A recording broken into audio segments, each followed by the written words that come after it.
Okay, in this video I'm going to finish the problems from section 6.3 that I didn't finish in class. I think there's about 8 or so problems. So let's get started. These first two are probably the hardest, I would say easily the hardest of the bunch.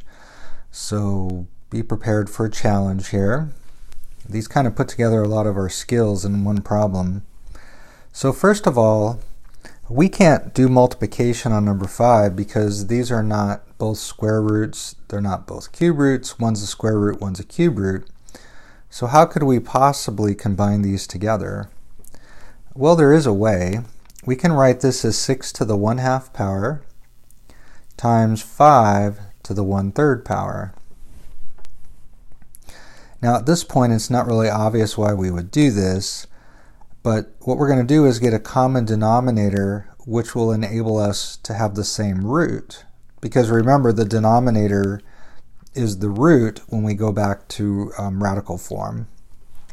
So we can write, well, first of all, our LCD here would be 6. We could write 1/2 as 3/6. And we could write 1/3 as 2/6. So here's the tricky step right here. We're going to use a property of exponents that we've used before, but we're going to do it in reverse.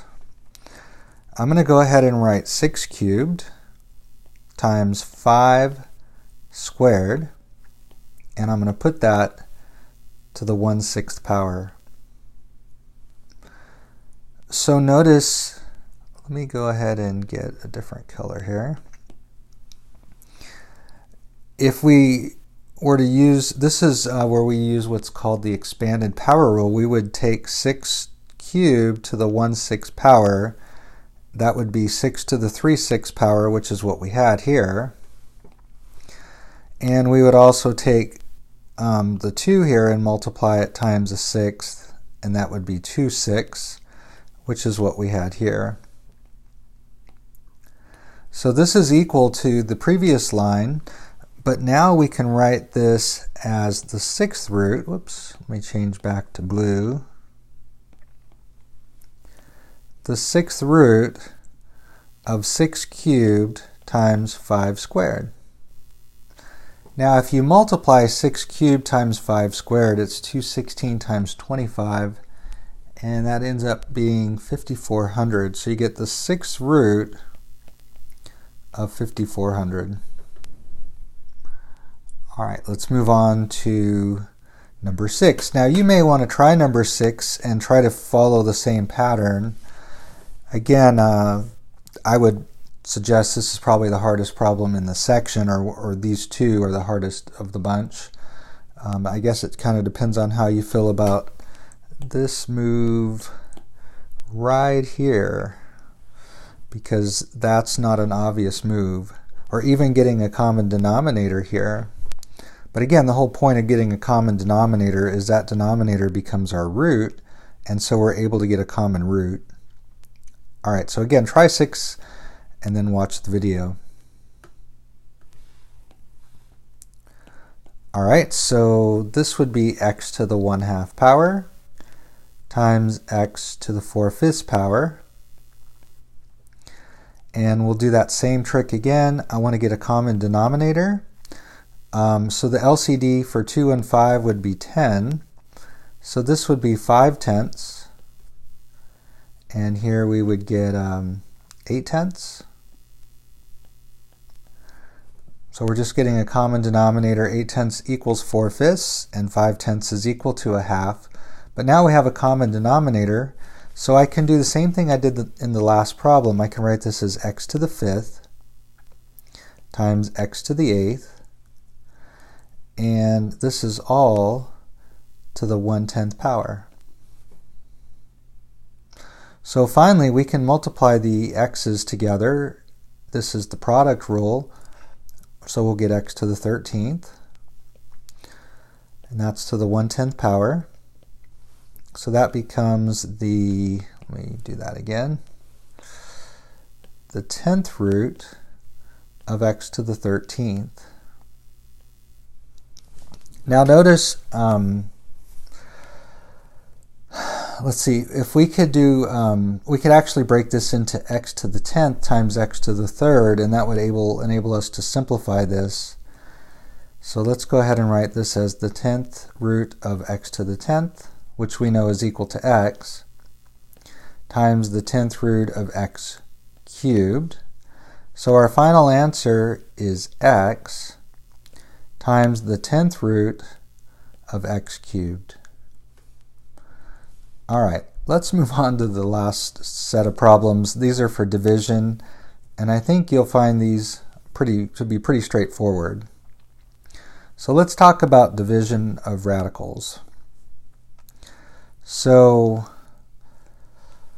there's a property, we already learned that square root of a times square root of b is equal to square root of ab. So if that's true with multiplication, it's going to be similar with division. The square root of a divided by b is equal to the square root of a divided by the square root of b. And similarly, it's true. So remember when we multiplied, we could do that kind of multiplication as long as we had the same roots. Like we could multiply square roots together or cube roots together. In a similar way with division, we can use any root as long as they're the same roots. We have basically the same property.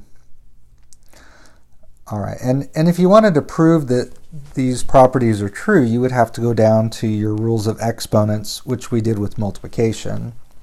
So let's go ahead and look at some problems here. We're going to simplify. So the first one, we've actually done one similar to this earlier.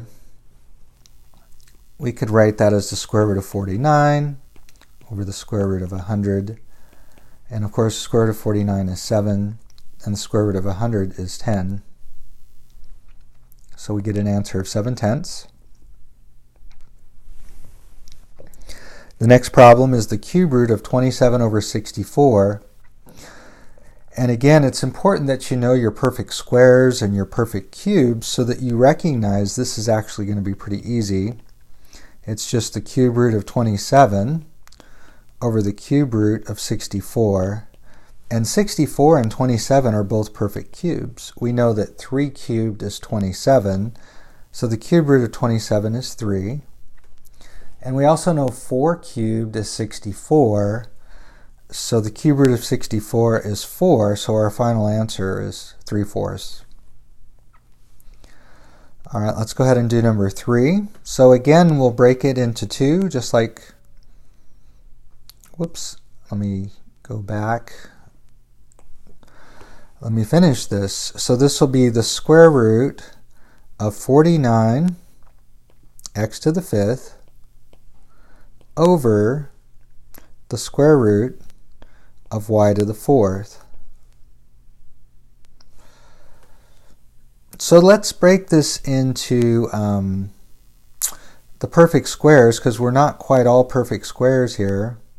So 49 is a perfect square, and the smallest power that's in x to the 5th, it would have to be to be a perfect square, it'd have to be an even power. I should say the largest perfect square, it wouldn't be x squared, it'd be x to the 4th.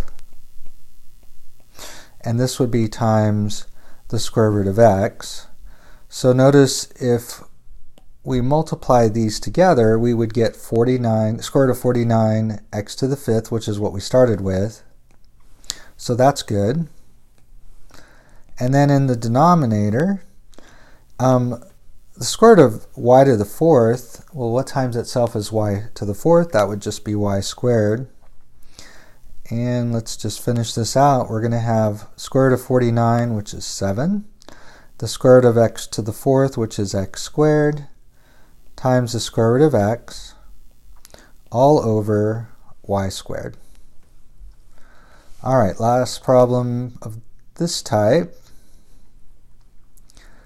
Let's see, we've got the cube root of 64a to the 7th over 216b to the 6th. This is really quite similar to the one we just did, so you may want to go ahead and try it, and then you can check my solution.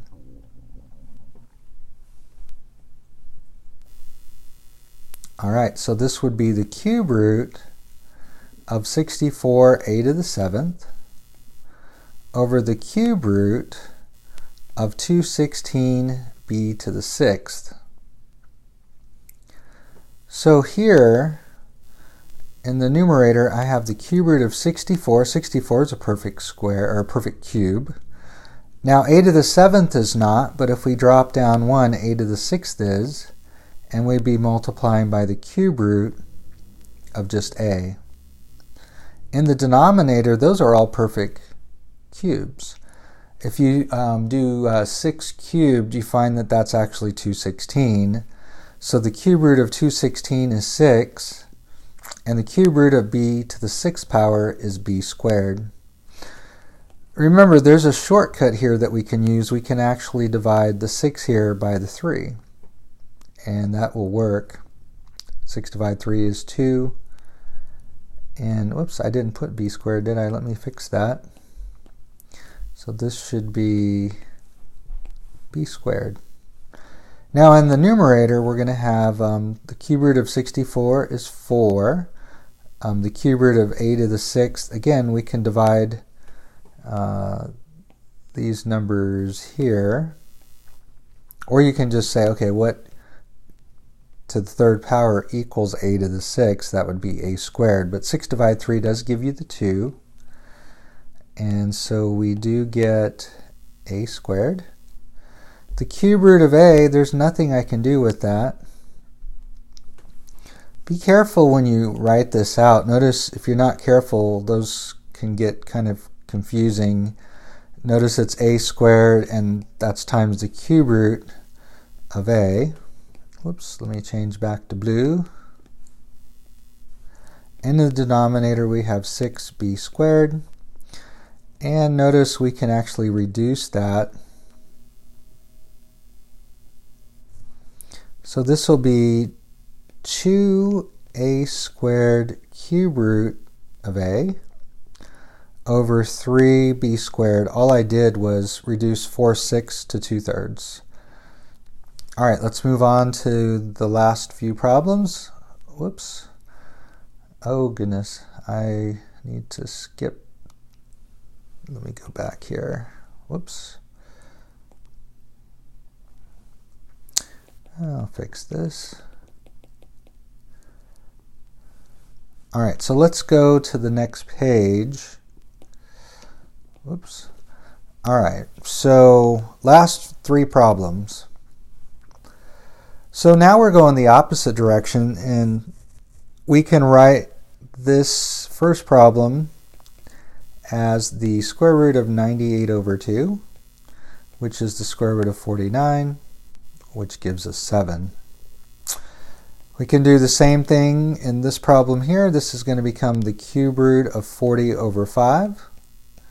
And so we get the cube root of 8, which is 2. So you can try maybe this last one here and see if you can take it all the way, and then I'll go ahead and do that with you, or you can watch the video when you're done. All right, so here we're going to make this, whoa, that was a little messy, into one radical, one cube root. It'll be 189 x to the 5th, y to the 7th, over 7x squared y squared. Well, let's see, we need to divide 189 by 7. That's 27. So that works out nice. And x to the 5th over x squared, we're using the quotient rule where we subtract the exponents. We're going to get x cubed. That's going to be nice. And y to the 7th over y squared, 7 minus 2, we get y to the 5th. And that's not a perfect cube, but that's all right. So our perfect cubes are, whoops, let's try that again. 27 x cubed, and y to the 5th is not a perfect cube, but if you drop down to y cubed it is, so it's this times y squared. And don't forget, these are both going to have to be cube roots. So finally we get an answer of, let's see, the cube root of 27 is 3.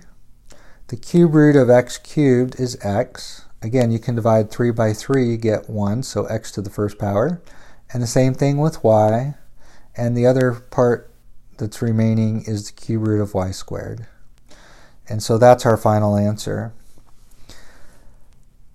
Now remember, we did talk about another way to simplify a radical like this.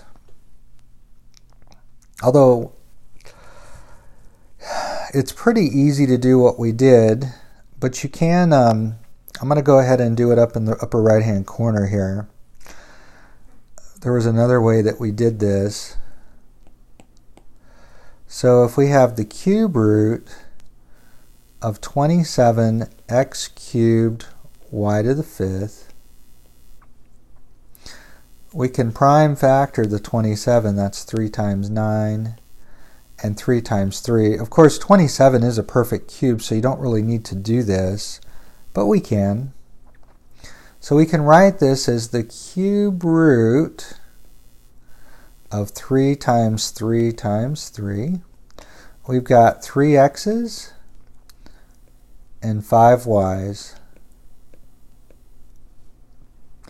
And so now we're going to go ahead and look for triples. Since this is cube root, we need to find 3 factors in order to pull out a factor. So we have 3 3's, 3 x's, and 3 y's. So let's switch back to blue. We can pull out a 3, an x, and a y. We're left with the cube root of y times y, which is y squared. And so our final answer is 3xy times the cube root of y squared. So we get the same answer. Either method is fine. The one I did first is probably the one that people use most frequently, but the bottom line is you got to be able to do the problems whichever way works best for you. And there's students in higher level courses that use both methods. Alright, so that's the end of this video. I hope that everybody does well on the test, and good luck with the homework. Let me know if you guys need anything. That's going to be it.